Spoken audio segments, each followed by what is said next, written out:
Assalamualaikum warahmatullahi wabarakatuh. Selamat datang di mata kuliah kewirausahaan. Kali ini kita memasuki bisnis inkubator sesi 3, yaitu risk analysis. Tanpa kita sadari, kita mungkin sudah menerapkan beberapa jenis manajemen resiko pada usaha kita. Kita mengembangkan prosedur untuk memastikan segala sesuatu terkait usaha kita tidak dilakukan dengan salah. Manajemen resiko juga membantu kita untuk mengurangi dan meminimalisir dampak apabila resiko tersebut betul-betul terjadi di kemudian hari.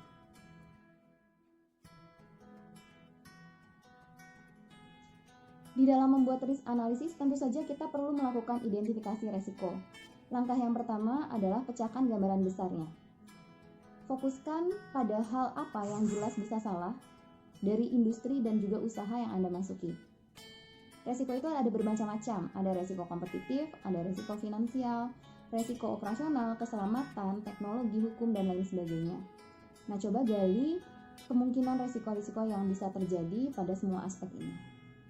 Kemudian tanyakanlah kepada diri sendiri pertanyaan-pertanyaan yang bisa mengungkap kelemahan dari usaha kita. Misalnya dari sisi produksi, apakah di dalam melakukan produksi dari keseluruhan proses produksi sudah dilakukan dengan baik dan dengan standar mutu? Lalu Anda juga bisa tanyakan apakah karyawan ataupun orang-orang yang terlibat pada usaha Anda sudah memiliki kemampuan dan kapabilitas yang mencukupi. Kemudian Anda juga bisa tanyakan bagaimana dampak usaha Anda apabila kehilangan pelanggan terbesarnya. Lalu apabila terjadi kecelakaan kerja, siapa yang bertanggung jawab atas hal ini? Dan apakah Anda bisa mengatasinya atau menanganinya? Pertanyaan-pertanyaan seperti ini yang mungkin sebelumnya tidak Anda pertimbangkan, jika Anda tidak bisa menemukan jawabannya, berarti itu merupakan resiko yang tentu saja perlu dikelola dengan baik. Tentu saja ketika menjalankan usaha, kita harus bersikap optimis. Tapi ketika kita sedang mengidentifikasi resiko, kita harus memposisikan diri bersikap pesimis. Sehingga di sini Anda akan bisa menganalisa kira-kira kemungkinan buruk apa saja yang mungkin terjadi dari usaha Anda, hari di mana semuanya berjalan salah. Ini akan sangat membantu kita di dalam mengidentifikasi resiko-resiko pada usaha Anda. Jadi, Anda harus menghindari sikap terlalu percaya diri dan menganggap bahwa resiko tersebut tidak akan bisa terjadi atau tidak akan pernah terjadi.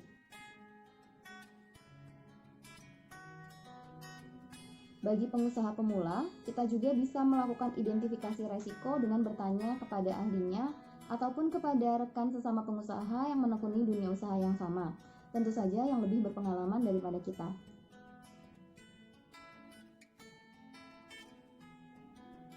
Untuk membantu kita mengidentifikasi resiko usaha, kita bisa melakukan penelitian eksternal. Biasanya pada setiap industri memiliki tren unik ataupun kejadian umum tersendiri. Kita bisa memperhatikan dari pesaing, baik yang masih ada pada industri yang sejenis dengan kita, maupun yang sudah keluar dari industri karena tidak dapat bersaing. Nah, kira-kira resiko apa saja yang menimpa mereka sehingga mereka tidak dapat bertahan dan tidak dapat survive pada jenis usaha ini.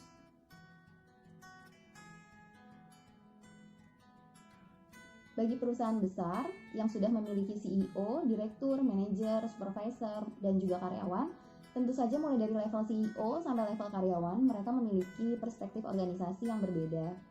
Kemudian yang mereka temui dalam pekerjaannya sehari-hari juga berbeda.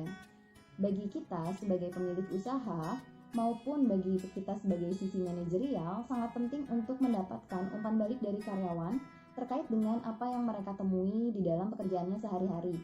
Dari situ mungkin Anda bisa mendapatkan kira-kira resiko apa sih yang ternyata ada yang tidak Anda pertimbangkan sebelumnya karena memang Anda tidak terlibat dan tidak berkecimpung langsung setiap harinya dalam aktivitas usaha Anda.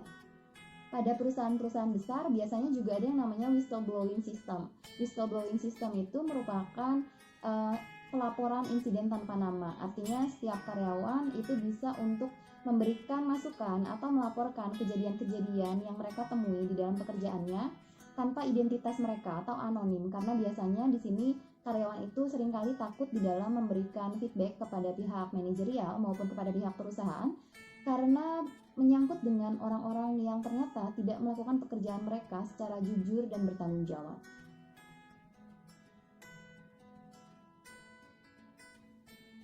Sama seperti ketika kita meminta umpan balik dari karyawan, menganalisa keluhan pelanggan juga bisa membantu kita di dalam mengidentifikasi resiko pada usaha kita. Apa yang biasanya paling sering dikeluhkan oleh pelanggan? Apabila beberapa pelanggan atau banyak pelanggan yang mengeluhkan terkait dengan proses yang sama, kemungkinan besar ada resiko yang terkait. Ada banyak strategi bisnis dan juga teknologi yang memudahkan kita di dalam mengidentifikasi resiko. Seperti misalnya bisa dengan bermain peran, kemudian diagram alur, pemetaan resiko, analisis SWOT, dan lain sebagainya.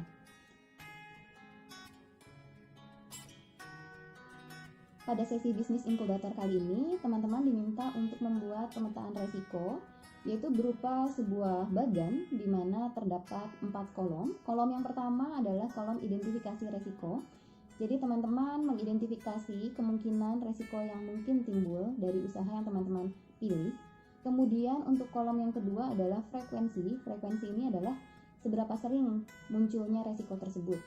Kemudian kolom ketiga adalah consequences ataupun dampak. Apabila resiko tersebut muncul atau resiko tersebut terjadi, dampaknya itu bagaimana terhadap usaha kita? Apakah dampaknya ringan, sedang, atau justru berdampak secara berat dan signifikan? Kemudian setelah tadi kolom pertama identifikasi resiko, kemudian kolom kedua frekuensi, kemudian kolom ketiga consequences, kolom keempat adalah risk rating. Risk rating di sini merupakan perkalian dari angka yang terdapat pada kolom frekuensi dan juga consequences. Sehingga nanti dari risk rating ini kita bisa lihat resiko apa sih yang ternyata memiliki rating yang tertinggi. Sehingga di situ kita perlu memfokuskan bagaimana strategi untuk pengendalian resikonya. Setelah teman-teman membuat pemetaan resiko berupa tabel tadi, di bagian bawahnya dibuat metode pengendalian resiko. Metode pengendalian resiko ini ada bermacam-macam, bisa dengan mentransfer resiko ke pihak lain, misalnya dengan menggunakan asuransi. Kemudian bisa dengan penerimaan resiko, artinya kita sudah mengkalkulasi resiko yang mungkin timbul dan kita menerimanya. Kemudian yang ketiga adalah dengan menghindari resiko. Jadi ketika kita menganalisa resiko, kemudian terdapat resiko yang menurut kita bahayanya itu, dampaknya tidak sebanding dengan manfaat yang kita terima, maka kita bisa memutuskan untuk tidak melakukan kegiatan tersebut.